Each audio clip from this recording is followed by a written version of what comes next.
интернет мәселесіне келетін болсақ, жалпы зерделеу жүргізу барысында 90 отбасында, оның ішінде 147 оқушыда интернет желісі қолжетімсіз болды.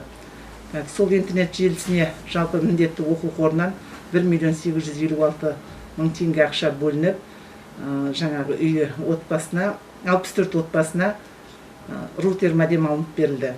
Қазіргі таңда жаңағы 90 отбасымыздың 64-не жалпы міндетті оқу қорынан рутер модем алынса, 15 отбасына демеушілікпен рутер модем алынып берілді. Содан кейін енді осыған дейінгі жағдайда Қазақтелеком арқылы да бірнеше байланыстар жасадық. Енді жаңағы нүктелері бола тұрса да, осыған дейін жаңағы төлемдер төленбей айырылып қалған отбасылар да бар екен. Ол отбасыларға Қазақтелекомға хат жолдау арқылы жаңа қалыпқа келтірілді. Енді одан кейін жалпы мектептің есебінде тұрған компьютерлік құрылғылар 100-ге тарта құрылғыны жаңа әлеуметтік осал топтағы отбасыларына таратқан болатынбыз.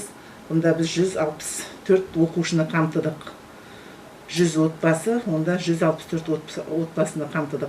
Бірінші кезекте жетім балаларға, жартылай жетім балаларға және әлеуметтік осал топтағы аз қамтылған көп балалы отбасыларды бірінші кезекте осы компьютерлік құрылғылармен қамтыдық.